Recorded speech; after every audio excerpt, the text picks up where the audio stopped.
So now HSCL आप देखिए 331 रुपए का प्राइस आ चुका है। हम बात कर रहे थे 310 तक ये स्टॉक जा सकता है जब इसके क्वार्टरली 2 के नंबर्स आए थे और ये तो उससे भी ऊपर पार कर गए।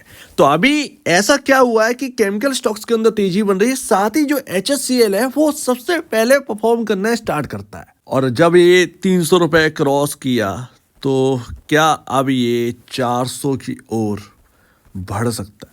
ये अब यहाँ पर सवाल आ चुका है। ठीक है, हम देखेंगे, बट इसके लिए मैं आपको बता दूं Q3 के नंबर्स चाहिए ही चाहिए। अब ये बताइए यहाँ पर कि सबसे पहले ये स्टॉक रनअप देना स्टार्ट क्यों कर देता है? बिकॉज ये अभी केमिकल स्टॉक में ना सबसे टॉप पिक है। अभी मैं आपको बताऊंगा कि HSCL क्यों सबसे बेस्ट है, लेकिन यहाँ पर स्पेशलिटी केमिकल्स के अंदर ना एनालिस्ट बहुत बुलिश है और यहाँ से एक रिकवरी देख रहे हैं।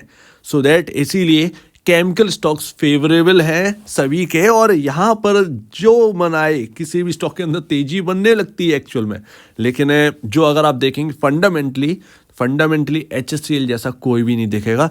इतने बुरे टाइम में ये जो नंबर निकाल के लेकर आया है वो बाकी स्टॉक्स नहीं निकाल कर लेकर आ पाए। सो दैट कहीं ना कहीं सबसे फेवरेबल जो है वो HSCL चलता है। तो अभी अगर आप देखेंगे तो एक अच्छी खासी क्लोजिंग मिली 2023 में।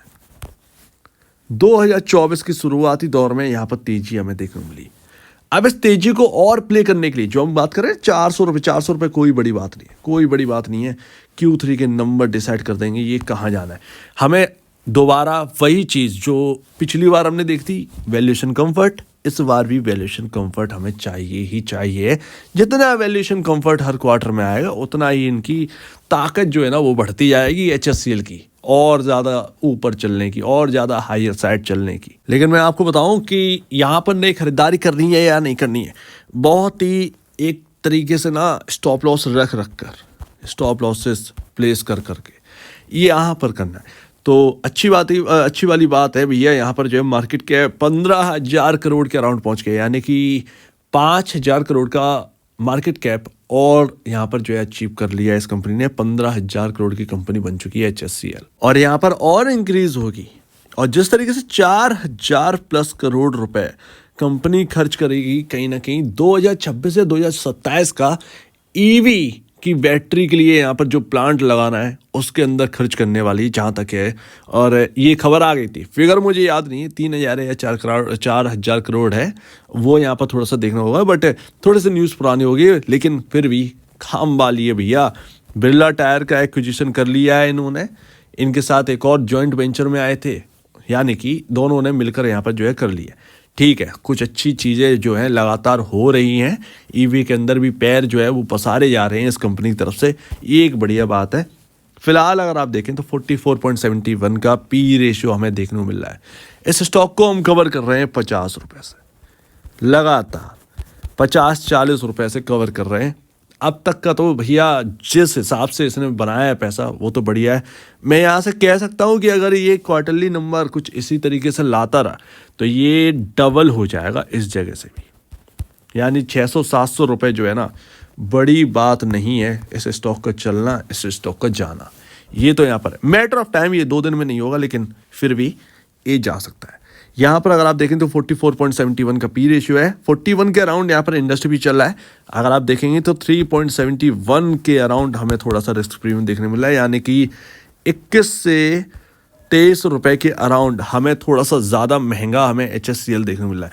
यानी कि मोटा जो प्राइस है वो 305 इस हिसाब से अभी रियल प्राइस होने चाहिए, बट थोड़ा सा हमें उससे हैवी देखने को मिला है। और HSCL के बारे में मैं बता ही चुका हूँ कि केमिकल सेक्टर के अंदर ना हर एक के P रेशियो बिल्कुल अलग है। बहुत ही कंफ्यूजिंग सेक्टर है यहाँ पर केमिकल सेक्टर, ये ध्यान रखिएगा। तो सबसे पहले तो मैं आपको बता दूं कि ये क्या यहाँ पर सबसे बेस्ट है इसके अंदर। सबसे पहले तो आप देखिए मार्जिन्स, ऑपरेटिंग मार्जिन। क्या आपको किसी केमिकल स्टॉक के अंदर होंगे, 1-2 तो होंगे, लेकिन इतने बड़े नहीं होंगे। बिग प्लेयर्स में आपको इतना बढ़िया मार्जिन, ऑपरेटिंग मार्जिन इस क्वार्टर में हमें देखने को मिला है, यानी Q2 में देखने को मिला है। लगातार ये ऑपरेटिंग मार्जिन जो है ना वो इसके बढ़ते चले जा रहे हैं, बढ़ते चले जा रहे हैं, बढ़ते चले जा रहे हैं। इसका बेनिफिट आपको HCL के स्टॉक पर दिखाई देख रहा है इम्पैक्ट देखने को मिल रहा है। ऑपरेटिंग मार्जिन लगातार इंक्रीज, कोई भी हमें डिक्रीज देखने को नहीं मिला है। एक और अच्छी बात कि शेयर होल्डर्स यहाँ पर पैसे कमा रहे हैं, यानी कि रिटेल की मैं बात करूँ, रिटेल शेयर होल्डर यहाँ पर पैसे बना रहे हैं और टोटल शेयर होल्डर्स जो है ना वो 4,40,000 करोड़ हैं। हर क्वार्टर में ये बढ़ गए हैं, 3 लाख करोड़ से बढ़कर 4,40,000 करोड़ पर पहुंच गए हैं रिटेल इन्वेस्टर सिर्फ और सिर्फ एक क्वार्टर में। इतना बड़ा उछाल हमें देखने को मिला है निवेशकों का। तो मुझे सबसे बढ़िया ना इसके ऑपरेटिंग मार्जिन्स और यही सबसे बढ़िया लगता है, और वैल्यूएशन भी बहुत ही ठीक है। ऐसा नहीं है कि 60-70 के अराउंड आपका पी रेशियो चल रहा है तो मैं लेने से थोड़ा सा पीछे हटूँ, ऐसा कुछ भी नहीं है। हम एकदम इंडस्ट्री पी के पास हैं, बिल्कुल साथ साथ हैं, तो ये एक अच्छी बात है। हम पहले से जानते थे 310 रुपये इसकी रियल प्राइस है, हालांकि उससे हायर साइड है। तो थोड़ा सा SIP मोड में रखिए अगर आप नए निवेशक हैं, अचानक से मत खरीदिए क्योंकि Q3 के नंबर बिल्कुल पास में ही है। Q3 के नंबर्स बहुत मायने रखेंगे, और अगर केमिकल सेक्टर के अंदर तेजी बढ़ती है तो फिर ये स्टॉक भी यहाँ पर जो है पीछे नहीं रहेगा, ये स्टॉक भी यहाँ पर पीछे नहीं रहेगा। केमिकल सेक्टर के अंदर तेजी बनेगी तो ये स्टॉक भी चलेगा, फिर भले ही पी रेशियो कहीं भी चला जाए, वो इंडस्ट्री पी भी लगातार बढ़ता रहेगा। केमिकल सेक्टर अगर चलेगा तो इंडस्ट्री पी भी इंक्रीज होगा, ये ध्यान रखिएगा। यहाँ पर अगर आप पी रेशियोज देखेंगे तो 42.54 का तो यहाँ पर SRFT आ चुका है।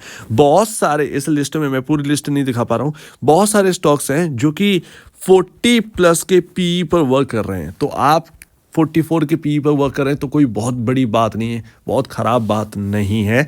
लेकिन अगर एक बार केमिकल सेक्टर के अंदर गिरावट आए तो HCL भी पीछे नहीं रहेगा, ये ध्यान रखिए। तो Q3 के नंबर्स पर फोकस करिए, और 5 तारीख से आपका म्यूचुअल फंड का डेटा आने लगा, तो देखना पड़ेगा कौन से म्यूचुअल फंड्स जो है वो एंटर कर रहे हैं या नहीं। सिंपल सी बात है, कर ही रहे होंगे। यहाँ पर अच्छा स्टॉक है। फिलहाल अगर आप देखें तो इंपॉर्टेंट लेवल कहाँ है, 313 रुपये। 313 रुपये बहुत ही इंपॉर्टेंट लेवल है एक्चुअल में, सॉरी 310 से 300 ये एक रेंज है, और अगर स्टॉक गिरेगा तो यहाँ पर आकर सपोर्ट लेगा, इसको ध्यान रखना है। 300 से 310 रुपये, ये 10 रुपये की रेंज आपकी सपोर्टिव रेंज है। तो अगर इसके इर्द गिर्द मिले तो नई खरीदारी कोई करना चाहे तो देख लीजिएगा, लेकिन स्टॉप लॉसेस जरूर रखिए। स्टॉप लॉसेस मस्ट हैं, स्टॉप लॉसेस जरूर रखिए। मार्केट का इधर उधर होना, मैं पहले बता चुका था, मार्केट में टॉप बन चुका है कहीं ना कहीं, तो वो है, लेकिन इसके अगेंस्ट यहाँ पर परफॉर्मेंस हमें जारी देखने को मिल रही है केमिकल सेक्टर के अंदर, तो ये एक अच्छी बात है। लंबा वक्त हो गया केमिकल सेक्टर के अंदर कोई बड़ा आउट परफॉर्मेंस देखने को नहीं मिला, शायद अब देखने को मिले। और स्पेशलिटी केमिकल्स के बिजनेस जो है वो अगर सुधरेगा तो कहीं ना कहीं HCL यहाँ पर बेनिफिशियरी बहुत ज़्यादा होने वाला है। तो तैयार रहिए, कोई बड़ी बात नहीं है, लेकिन बहुत ज़्यादा हायर साइड का एक्सपेक्टेशन मत रखिए।